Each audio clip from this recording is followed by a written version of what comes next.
Dieu promet à Abraham de faire de lui le père d'une multitude. Il lui promet qu'au travers de Sarah, il allait lui donner un enfant. Les années passent et l'enfant ne vient pas.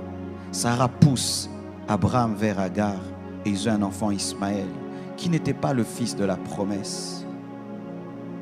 Et Dieu vient corriger cela. Il passe par Sarah afin de demander à Abraham de chasser Ismaël. Ismaël est le symbole de la volonté permissive, de quelque chose que tu as fait parce que tu étais impatient, d'une relation dans laquelle tu es parce que tu as forcé dans la chair, d'une chose que tu trimbales dans ta vie mais tu sais que ce n'est pas le plan parfait de Dieu. Et Dieu t'a toujours dit d'ôter cette chose de ta vie.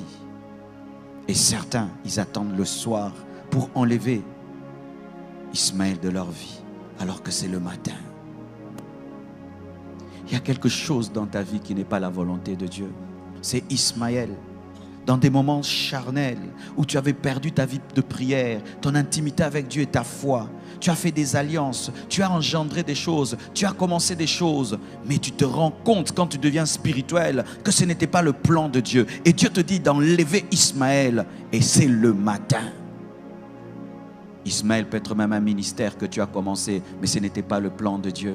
Ismaël, ça peut être un fiancé avec lequel tu es, mais ce n'est pas le plan de Dieu. Ismaël, ça peut être une affaire dans laquelle tu es, mais ce n'est pas le plan de Dieu. Ismaël, ça peut même être une maison dans laquelle tu habites, mais ce n'est pas la volonté parfaite de Dieu. Ismaël est un enfant, mais il n'est pas la promesse.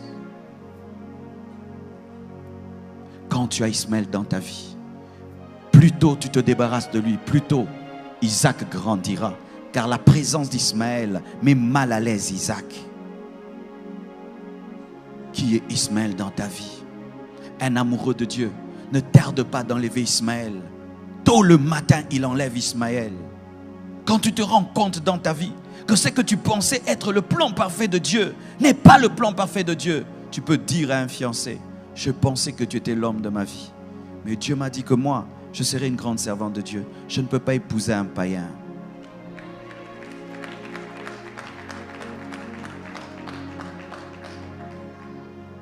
Tu peux avoir commencé un ministère dans la rébellion contre ton père spirituel. Mais quand tu deviens spirituel, tu te rends compte que cette église n'est pas dans la volonté de Dieu. Tu fermes l'église et tu rentres au pied de ton pasteur. Et tu dois le faire à temps.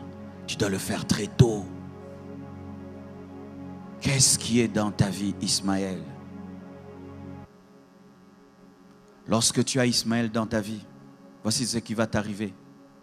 Ce n'est pas Satan qui te combattra, c'est Dieu lui-même qui va te combattre. C'est lui qui sera ton ennemi numéro 1. Il s'opposera à toi jusqu'à ce que tu comprendras que tu n'es pas plus sage que lui. Enlevez vos Ismaël très tôt.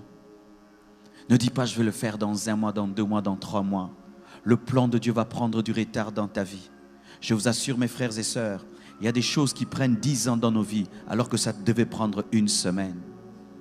Tellement que tu as tardé d'enlever Ismaël, tellement que tu as tardé d'enlever Ismaël, et Dieu voit qu'Isaac sera en danger.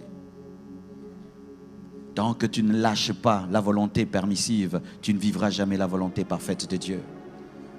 Certains ici, vous êtes dans des relations qui ne sont pas de Dieu. Tu vis dans la même maison qu'un homme qui ne t'a pas épousé. Mais Dieu t'a toujours dit qu'il va te donner ton mari. Mais voici la condition que tu as donnée à Dieu. Donne-moi d'abord mon mari avant que j'abandonne celui-ci. Ça ne marche pas comme ça. Tu lâches Ismaël. Tu dois lâcher Ismaël. Tu dois lâcher Ismaël. Je dis tu dois lâcher Ismaël. Dieu me dit qu'il y a des gens qui sont dans de telles situations, qui sont en train de poser des conditions à Dieu avant d'obéir. Vous allez obéir trop tard.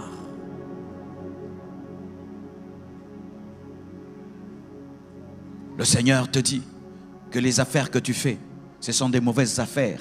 Tu es en train de gagner ta vie, mais dans le vol. Tu gagnes ta vie dans la magouille. Et il te dit d'arrêter ce travail. Mais tu poses cette condition: Seigneur, tu me donnes d'abord un bon travail et alors j'abandonnerai le mauvais. Non, tu abandonnes le mauvais d'abord et le plan de Dieu s'accomplira.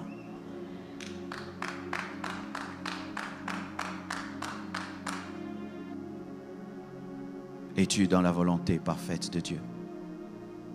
La chose que tu as a été engendrée par quoi? Par l'impatience? A été engendrée par la chair?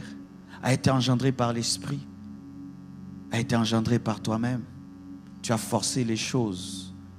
Et voilà que tu as Ismaël entre tes mains. Un enfant problématique. Jusqu'aujourd'hui, Ismaël est un problème pour Abraham. Ismaël a engendré tous ces gens qui bombardent le monde et qui créent des guerres dans le monde entier. Faites très attention. Obéissez à temps. Vous savez, mes frères et sœurs, lorsqu'une maladie est au début, on peut la soigner très tôt. Mais si tu la laisses grandir, tu peux vivre une amputation. Plus tôt tu obéiras à Dieu, plus tôt Dieu te guérira. Et si tu fais 10 ans, 20 ans, 30 ans avec Ismaël, il fera partie de ta vie. Et le jour que Dieu va l'enlever, une partie de toi sortira. C'est lorsque des gens arrivent jusqu'à avoir des enfants avec un mari d'autrui, des enfants qui ont grandi. Et là maintenant, l'Esprit de Dieu te dit de te séparer. Mais vous voyez le déchirement que ça cause. Ce n'est pas seulement que tu te sépares d'un homme, mais il y a des enfants. Pourquoi? Tu as tardé d'enlever Ismaël de ta vie.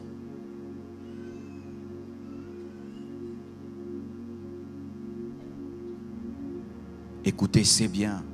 Dire qu'on a bien prêché dans la convention, c'est bien. Mais si nous, après nous avoir écoutés, mes frères, vous ne pratiquez pas ce que vous avez entendu et vous tardez encore, vos cœurs vont s'endurcir. Les hommes de ce monde disent qu'il faut battre le fer lorsqu'il est chaud. Pendant que l'Esprit de Dieu est en train d'opérer dans ce domaine de ta vie, profite-en pour décider et te libérer d'Ismaël. Abraham aimait Ismaël. Ismaël était son fils. Mais quand l'esprit est passé par Sarah pour l'en défaire, très tôt matin, il a obéi. Pourquoi? Parce que s'il faisait 2 semaines, il allait changer d'avis. Je ne sais pas si ça t'arrive. Des fois, pour faire une chose, il faut vite la faire. Car si tu tardes, le diable va te parler et tu vas trouver des arguments pour rester dans un mal pendant 2 semaines. Et puis 2 semaines, ça fait 1 mois, 1 année, 2 ans, 3 ans. Et tu te retrouves à ta mort. Tu n'as jamais abandonné Ismaël.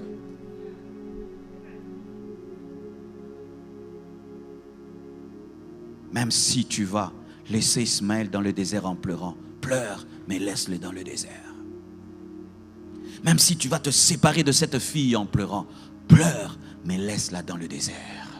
Même si tu vas sortir de cette relation en pleurant, pleure, mais laisse ça dans le désert. Parce que Jésus ne vient pas par Ismaël, Jésus vient par Isaac. Jésus vient par Isaac. La promesse n'est pas faite à Ismaël, elle est faite à Isaac. Et tu es en train de t'attacher à ce qui ne t'engendrera rien du tout.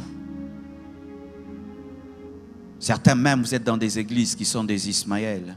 Tu es allé dans une église par colère, tu es allé dans une église par rébellion, tu es allé dans une église par impatience. Et là-bas, tu es en train de mourir spirituellement, tu es en train de mourir en toi-même. Et le Seigneur te parle et il te dit, ce n'est pas l'endroit, mais tu as déjà une responsabilité, tu as déjà des postes, tu as des ceci, de cela, et tu te regardes que tu perdras cela. Tout ce qu'on t'a donné là-bas comme titre, c'est Ismaël. Car des fois, le diable encourage la rébellion en faisant qu'on t'élève dans la rébellion.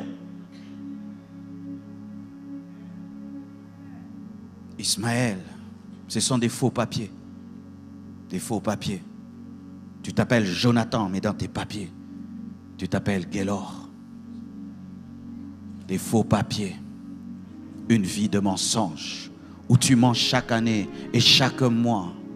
Ismaël, une vie qui n'est pas ta vie. Lorsque tu regardes ta vie, est-ce que c'est ta vraie vie? Aimes-tu ta vie? Es-tu heureux de cette vie que tu as? C'est Ismaël. Tu dois quitter cette vie, mais tu dois décider quand? Le matin. Maintenant.